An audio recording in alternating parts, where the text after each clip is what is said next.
Bom dia a todos, bom dia a todas, bom dia para você que nos assiste pela Pop TV em Sobradinho e Porto Alegre ou nos escuta pela Cultural FM em Santa Catarina e no Rio Grande do Sul. Sejam todos muito bem-vindos e bem-vindas a mais um ICL Mercado Investimentos. E hoje tem assunto, hein? Porque além de ter super quarta, hoje é a famosa super quarta, vamos ter decisão de juros aqui e nos Estados Unidos. Teve também IPCA, e o IPCA parece que está bem mais comportadinho, inclusive já veio para baixo do teto da meta nos últimos 12 meses, no acumulado em 12 meses. Então, tudo caminha para reforçar a queda dos juros aqui no Brasil. Será que Galípolo, depois da reunião do Copom hoje, vai continuar insistindo no posicionamento mais firme do Banco Central? Vai continuar falando em Selic em 15% e até com possibilidade de alta, se precisar? Vamos descobrir hoje no final da tarde, porque por enquanto a gente só tem expectativa para Copom. E a gente vai contar para vocês quais são, além de passar pela inflação e por todo o caos que foi ontem na Bolsa. Porque depois que Flávio Bolsonaro falou às 10 horas da manhã, a Bolsa caiu. Depois ela respira com uma expectativa. E eu vou contar para vocês qual foi essa expectativa e o que jogou areia nessa história toda para o mercado financeiro ou para a ótica do mercado financeiro. Então hoje tem assunto pra caramba para a gente tratar aqui com vocês. Vamos começar já pela agenda para não perder tempo e a gente já passa por todos os aspectos do dia. Então vamos começar já pela agenda, porque 7 horas da manhã no Reino Unido, a Rachel Reeves já participou de um encontro, de uma reunião no Comitê do Tesouro Britânico. Além disso, a Christine Lagarde falou hoje, participou de uma conversa sobre o euro no Reino Unido também, às 7h55, um pouquinho mais tarde. 9 horas da manhã, aqui no Brasilzão, o IPCA de novembro já foi divulgado e esse a gente vai trazer com maiores detalhes para vocês durante o programa. Além disso, a dirigente do Banco Central Europeu, Sharon Donnery, participou de um painel de uma conferência institucional sobre a pesquisa de supervisão bancária aqui na Alemanha, 9h30. Então, aqui mais uma busca na fala da Sharon Donnery por qualquer sinalização em relação à política monetária lá no Banco Central Europeu, lá na zona do euro. Às 10h30 da manhã, lá nos Estados Unidos, saíram os dados de índice de custo de emprego no terceiro trimestre, mas não para por aí. A gente tem mais um pouquinho de agenda, um pouquinho mais de indicadores, porque hoje, como falei, é super quarta, então vai ter decisão de política monetária lá nos Estados Unidos durante a tarde. A decisão acontece às 4 horas, mas o que está todo mundo de olho, o que deve ficar todo mundo ligado, é justamente às 4h30, quando fala Jerome Powell, porque ele sempre traz uma coletiva de imprensa, uma participação ali, para comentar o que foi falado durante a decisão. Então traz alguns indícios, inclusive sinalizações do que deve rolar para frente. No Canadá hoje também tem decisão de política monetária de juros, e além disso, daqui a pouquinho, depois do almoço, saem estoques de petróleo, gasolina, destilados e taxa de utilização das refinarias nos Estados Unidos. E aqui no Brasilzão, 6h30, decisão do Copom, que já praticamente está dada, afinal, não faltaram sinalizações do presidente do Banco Central, Gabriel Galípolo, em relação à direção da condução de política monetária para essa reunião de dezembro. O que agora todo mundo quer saber é se vai mudar a sinalização para depois, para janeiro ou para o primeiro trimestre de 2026, já que o mercado vem colocando que isso pode acontecer, que a gente pode começar a ter corte, então pode acontecer essa mudança de sinalização. Mas por enquanto, e as falas mais recentes de Galípolo também confirmam isso, a gente não tem mudança na direção da política monetária. Os juros devem continuar altos por um período bastante prolongado, aqui parafraseando Gabriel Galípolo. Vamos passar pelo fechamento, porque ontem a Bolsa teve uma movimentação bastante curiosa e eu quero trazer alguns aspectos para comentar com vocês, porque a movimentação ela foi dada muito no cenário político e muito embasada pelo cenário político. Era um dia de uma agenda um pouco mais esvaziada, a gente até chegou a comentar isso nesse começo de semana, a agenda não estava tão recheada de indicadores e isso acaba abrindo algumas brechas para que a gente tenha uma predominância de outros aspectos que vão conduzir não só a Bolsa, mas os mercados de forma geral, câmbio, juros e também renda variável. Quando faltam esses indicadores, outros aspectos tomam o protagonismo e normalmente o cenário político acaba ganhando um pouco mais de peso, um pouco mais de relevância. E foi isso que aconteceu ontem. Então já tinha trazido alguns spoilers do comecinho da manhã para vocês, mas a movimentação mudou muito durante o dia. E é justamente isso que eu vou explicar, porque essas declarações políticas fizeram com que a Bolsa caísse, mas não tanto quanto de manhã, e para pasmem vocês, a gente teve, inclusive, um suspiro de alta durante o dia. Deixa eu me arrumar aqui na cadeira para falar desse assunto, porque senão todo mundo vai cair da cadeira. Vamos passar aqui, então, o fechamento para vocês. A Bolsa caiu 0,13%, não foi uma queda tão acentuada como se esperava pela manhã. O dólar subiu para 5,43, então voltou para o patamar de sexta-feira. Tudo que ele tinha respirado no comecinho da semana já perdeu, né? Na segunda-feira ele tinha tido ali uma recuperação, caiu um pouquinho o dólar e agora ele volta para o patamar de sexta em 5,43. Lá nos Estados Unidos, sem direção única. As bolsas foram mistas, S&P 500 ficou perto da estabilidade, mas caiu. E a Nasdaq subiu 0,13 e eu já vou explicar todo esse cenário para vocês. Mas para isso eu vou ter que dar um passinho para trás para girar a catraca. Então vamos voltar um pouquinho para a sexta para entender o movimento de queda brusca que a gente teve na Bolsa e alta do dólar na sexta-feira, impulsionados os dois aí movimentos pelo efeito Flávio 2026. Eu tenho falado bastante sobre isso. O posicionamento enquanto candidato à presidência em 2026 tem gerado bastante furor no mercado, tem trazido aí uns sentimentos ruins no mercado financeiro, justamente porque eles não querem que o Flávio Bolsonaro herde o espólio político de Jair Bolsonaro. Então esse espólio está em disputa na direita. E o nome preferido do mercado financeiro para essa herança era o Tarcísio de Freitas.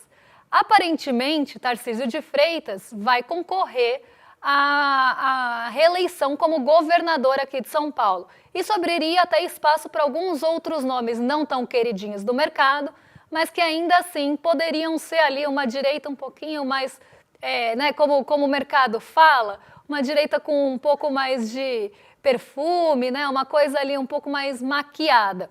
Mas ainda assim uma direita e uma extrema-direita, que seriam ali as outras alternativas que tem dentro desse cenário que vem estapeando para tentar pegar essa herança política deixada por Jair Bolsonaro. Então quem que vai aí herdar isso?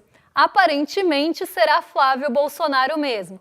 E aí ele fez esse anúncio na sexta-feira, a gente está fazendo aqui uma linha do tempo. Na sexta-feira ele faz esse anúncio. Durante o final de semana e até no comecinho da semana, na segunda-feira, ele fala que a sua candidatura tem um preço e o preço seria a anistia, e aqui ele está falando de anistia do papai, principalmente, não é qualquer anistia. Então seria a anistia de Jair Bolsonaro que faria ele desistir da candidatura. Então ele coloca um preço ali, né, uma etiqueta de preço na sua candidatura, já sinalizando que o faria desistir de concorrer à presidência em 2026, depois de toda a movimentação que aconteceu na sexta, mostrando insatisfação com o posicionamento dele. Na terça, conhecida como ontem de manhã, ele está saindo da Superintendência da Polícia Federal e ele fala sobre isso de novo. Ele volta naquele assunto de sangue Bolsonaro, que ele vai continuar o legado do pai na política, que inclusive, aqui como um recado, e eu falei isso ontem de manhã, ele continuaria com as políticas de Paulo Guedes. Ele não falou especificamente em chamar Paulo Guedes, mas disse que continuaria na política econômica daria continuidade a essa política feita no governo de Jair Bolsonaro por Paulo Guedes. Aqui num grande aceno para o mercado financeiro. Também falou que quer sentar com o mercado para conversar e disse que sua candidatura é irreversível e que seria assim viável, mas o mercado não está vendo dessa forma. Inclusive, ele falou que seria viável e que ele poderia até ganhar. Não custa sonhar, Flávio Bolsonaro, mas o mercado reagiu muito mal a isso. Ele até falou, vamos sinalizar na Bolsa. Então, os primeiros sinais já começaram a acontecer logo cedinho, 10h17 da manhã, a Bolsa caía quase 1,70% com a fala de Flávio Bolsonaro. Isso mostra um desagrado do mercado com essa insistência na candidatura de Flávio Bolsonaro, justamente porque outros nomes seriam preferidos pelo mercado financeiro para dar continuidade a essa corrida eleitoral. Flávio Bolsonaro perde em muitos cenários e isso faz com que o mercado fique descontente, porque eles gostariam, e aí também não custa sonhar, né, mercado? Eles gostariam de alguém com um posicionamento privatista, um posicionamento que iria entregar as estatais na mão do mercado, até por algumas barganhas, e a gente sabe quem fez isso já. Tarcísio de Freitas, por exemplo, fez com a Sabesp. Outros nomes também, outros governadores fizeram algumas concessões e privatizações nos seus governos. Então, o mercado quer um governador privatista que vai entregar, e ainda melhor se for na visão do mercado, tá? Se for de forma precarizada, então você precariza uma estatal, você precariza aquela empresa para vender ela mais barato para o mercado, então ele ainda leva com barganha. O mercado quer um presidente que tenha austeridade fiscal, então que se for ajustar as contas, né, já que isso é uma questão para o mercado financeiro, ele é fiscalista, ele bota uma lupa nisso, se for ajustar as contas, que seja pelo tradicional corte de gastos, que seja, né, rompendo a corda para o lado mais fraco, para quem não tem poder político econômico, cortando gasto na saúde, na educação, cortando benefícios sociais, não atualizando tabela de salário mínimo. Para quem lembra, né, não faz muito tempo que Armínio Fraga falou que deveria congelar o salário mínimo e desindexar. Enquanto o mercado não conseguir a desindexação da Previdência e de outros benefícios do salário mínimo e do aumento do salário mínimo, eles não vão sossegar. Então a gente sabe que o mercado tem a sua agenda. E o que eles querem é um presidente que continue essa agenda do mercado, que priorize essa agenda do mercado não só em números, que entregue os números que eles querem, mas que entregue os números na forma que eles querem. E por isso eles já têm o seu preferido, que é o Tarcísio de Freitas. Flávio Bolsonaro fica pouco competitivo no segundo turno. Eu acho que ele nem chega ao segundo turno, então ele fica pouco competitivo em vários cenários. E isso traz uma questão ali de que vamos ter uma possível reeleição em 2026, coisa que o mercado também não gostaria, porque eles estão muito preocupados com o fiscal. Mas calma, gente, porque o mercado é apolítico, eles mesmos falaram, eles se colocaram como apolíticos, mas a gente sabe que mercado é tudo menos apolítico, porque a economia nunca é apolítica. A economia é política sim. E eu acho que aqui, né, até já fazendo um pitaco, dando um pitaco que ninguém pediu, a grande preocupação que a gente precisa ter a partir de agora é para 2030. Porque 2026, eu acho que a gente ainda tem um cenário um pouco mais controlado, a gente tem um cenário um pouco mais favorável.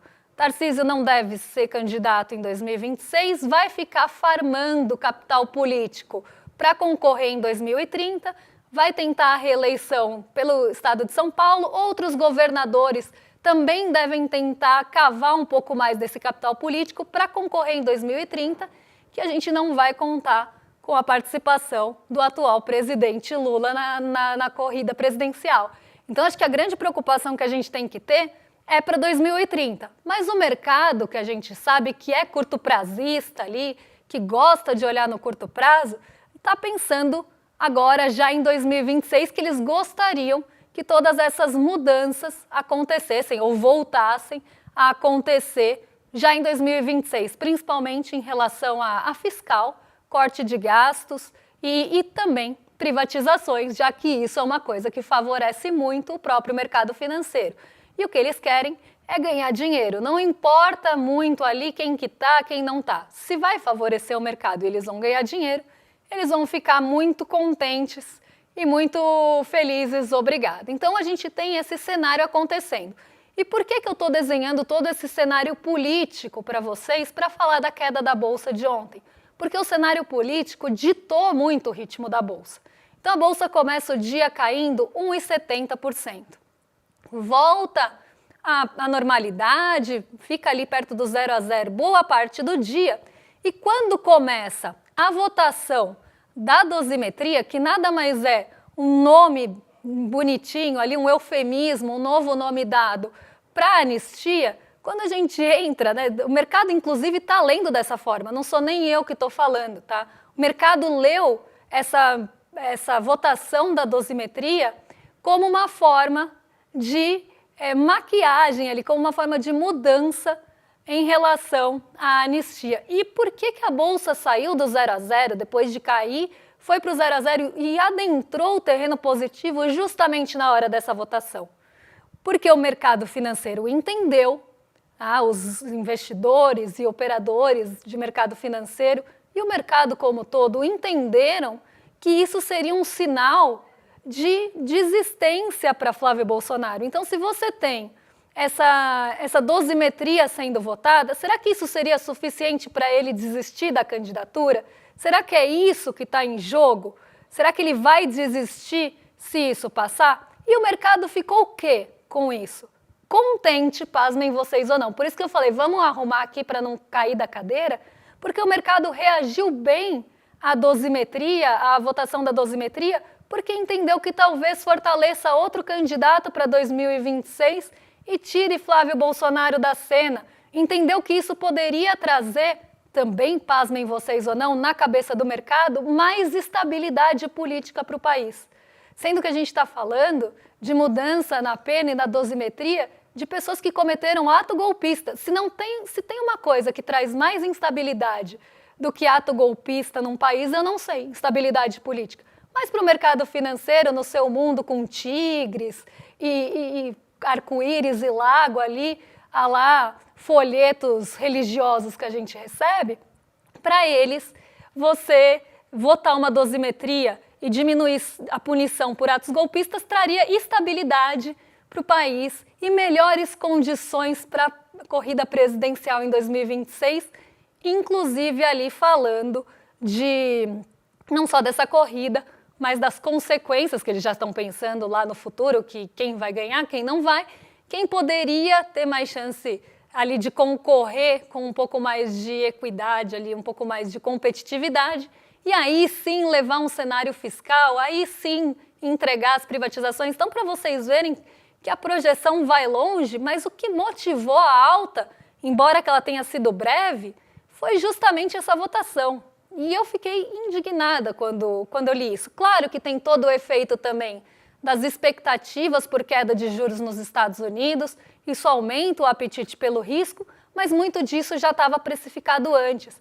Então, gera-se indignação. Aí acontece o que veio depois, né, que a interrupção e o adiamento ali da votação, até porque o mercado ainda estava aberto, e depois que a gente tem o desfecho, o mercado já não estava mais, essa interrupção e esse adiamento da votação com a questão da ocupação da Câmara. E aí a Bolsa volta para o negativo, porque aí vai adiar a votação que interessava para o mercado, que eles estavam de olho, que eles queriam que acontecesse, por mais que não fosse trazer nada de bom para o nosso país e para o nosso processo democrático. Então você vê o descolamento que se tem entre o comportamento do mercado e o que é bom para o país. Eu sempre falo isso, as coisas não têm afinidade.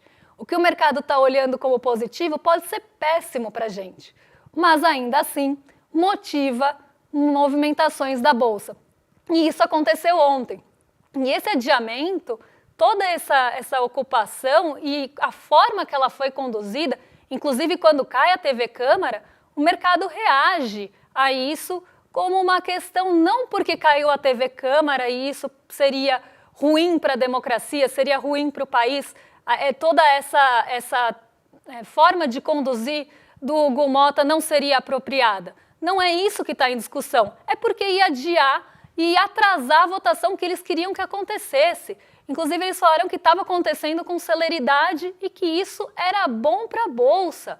Olha a que ponto chegamos. E aí, quando cai a TV Câmara, quando a confusão começa a acontecer, confusão essa que foi ali lidada com muita truculência, a gente até separou um VTzinho para vocês, a gente já vai mostrar daqui a pouco. Tudo isso levou o mercado a achar ruim, não porque caiu a TV Câmara ou porque o Hugo Mota conduziu como não deveria, mas porque ia atrasar o que eles queriam que votasse. Eu ia falar uma coisa, mas nem vou falar. É de ficar de boca aberta. Então a gente separou esse VT, eu vou aproveitar esse momento para beber água e a gente volta na sequência para fechar essa história. Presidente, deixa eu falar uma coisa com muita sinceridade. Vossa Excelência está perdendo as condições de continuar na presidência dessa casa. O que aconteceu no dia de hoje é muito grave. Apelo a Vossa Excelência que se manifeste e que permita o encerramento dessa sessão para que nós não possamos aumentar ainda mais o desgaste, porque a população brasileira não compreende como que se discute, como que se vota num dia tão trágico para a Câmara como o dia de hoje. Vossa Excelência acabou de dizer que ia apurar a interrupção do sinal. Não sei como a TV Câmara suspende um sinal de transmissão. A imprensa foi violentamente retirada de dentro do plenário, com jornalistas agredidos, e eu pergunto por quê? Vossa Excelência fez, além de tudo, um ato de profunda covardia ao fazer às escuras para que ninguém assistisse à violência contra parlamentares que estão sendo atendidos. Agredir mulheres, deputada Célia não consegue colocar o pé no chão, deputado Glauber está no IML, deputada Selma está machucada. O senhor tirou a imprensa deste plenário. O senhor fez algo que não é feito desde a redemocratização, que foi desligar a TV Câmara. Me lembro muito bem, quando ocuparam a tribuna, quando ocuparam a mesa diretora, o senhor nos chamou para ir à sua sala, para ajudar o senhor a vir aqui. Pois bem, lá nós fomos, mas o senhor nos deixou de molho 2 horas, porque o senhor negociou com todos os deputados da direita e da extrema direita. Estavam eles lá, um após o outro, entrando na sua sala e nós de molho, esperando para dar guarida ao senhor. E eu já aviso, nós 6 que fomos agredidos, nós vamos entrar com a queixa-crime contra quem deu essa ordem. Porque eu não fui eleito para apanhar aqui de polícia legislativa, não. Eu vim eleito para defender o nosso povo. E o faço com muita dignidade. Eu não admito, portanto, que alguém dê ordem de espancar deputado. Isso não é a sua função, presidente. Eu separei para vocês verem que eu não estou tirando as coisas, né, de nenhum lugar, de nenhum orifício aqui. Eu separei para vocês uma fala de um analista de mercado, porque tem várias aqui, eu poderia separar várias, mas eu separei uma aqui, abre aspas.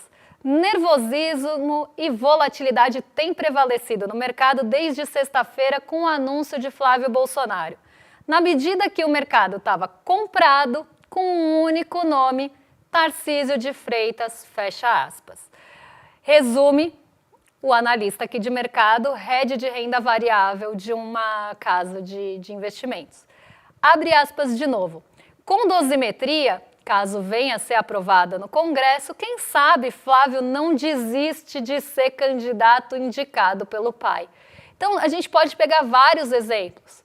E aqui a gente vê de que lado que está o mercado e por que é que ele reagiu bem ali até o momento em que a confusão começa a acontecer e adia isso. E aí a gente começa a traçar realmente esse perfil do mercado que é apolítico, gente, não se preocupem. Eu ia falar de inflação hoje, mas vamos deixar esse assunto para amanhã, porque hoje já estou indignada suficiente aqui. A gente volta a falar de inflação amanhã, a gente traz as perspectivas e o que realmente aconteceu, mas já até trazendo uma outra perspectiva, que não é só das projeções do Copom, mas a gente já linka isso com o que vai vir no comunicado que sai depois. Porque eu posso, não vou apostar porque a gente não aposta aqui, mas eu posso afirmar para vocês que vai vir um parágrafo sobre inflação ou possivelmente inflação desancorada, mesmo que a inflação tenha vindo exatamente como o mercado previa e já veio abaixo do teto da meta. Vamos ver se isso teve um efeito ou não no novo comunicado ou se ele vai ser só um copia e cola do mês passado, como sempre é. Vamos já trazer a inflação então amanhã, puxando esse gancho. Amanhã não, sexta-feira, porque amanhã a gente tem uma entrevista muito especial, não vamos falar de inflação. Então na sexta-feira eu trago a inflação já com a leitura da reunião do Copom, porque eu acho que vai até fazer uma amálgama melhor aqui pra gente. Vou convidar vocês para participar aí da nossa aula inaugural da segunda turma da pós-graduação do ICL, que vem com novidades, vem com novos professores misteriosos que a gente não sabe quem são ainda. Convido vocês a deixar no chat quem vocês acham que são esses professores, a Repensando o Brasil, Sociedade, Política e História. Para se inscrever, iclmercado.com.br ou clicar no QR Code que está no cantinho da tela e a gente tem um recadinho para vocês, de um aluno, eu acredito, recadinho sobre a pós-graduação. Não temos, bom, tinham falado para mim que tinha, mas então não temos vídeo nenhum, vocês vão ter que acreditar em mim ou assistir nos outros programas, porque tem aí um depoimento, coisas da pós, para vocês ficarem mais ansiosos ainda para o dia 14. Não só pelas novas revelações, mas também depoimentos aí de quem agora temos. Então, tá vendo? Foi rapidinho. Agora vamos passar aqui o VT e eu já me despeço em seguida.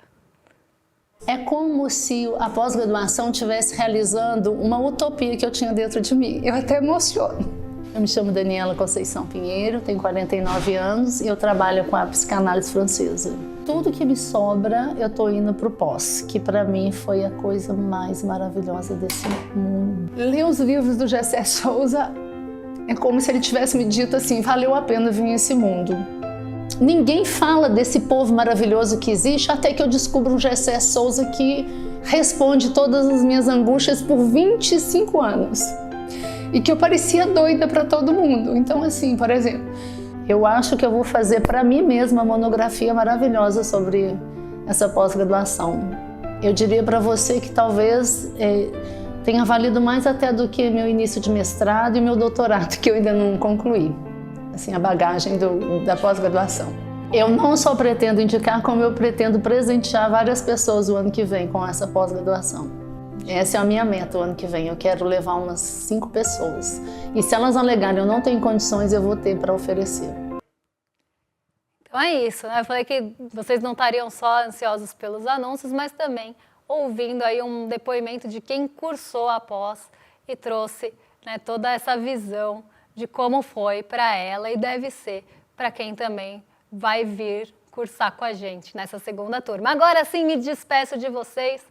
Entrego para o Rolê ICL com William De Luca e Guga Noblar. E vocês estão em mais que excelente companhia a partir de agora. Amanhã eu estou de volta com entrevista especial, mas eu não vou dar spoiler.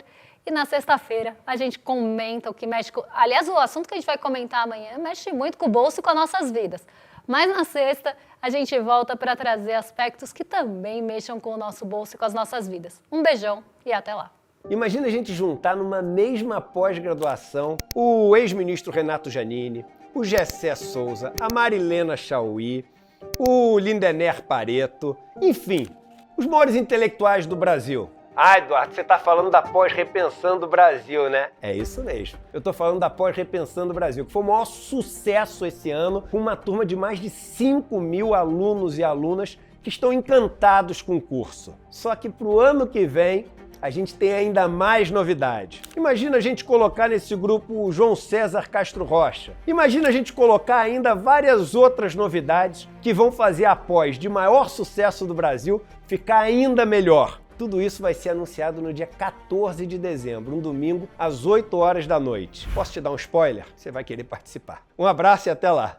O ICL está em todo lugar, na palma da sua mão, na TV da sua casa e até nos seus ouvidos.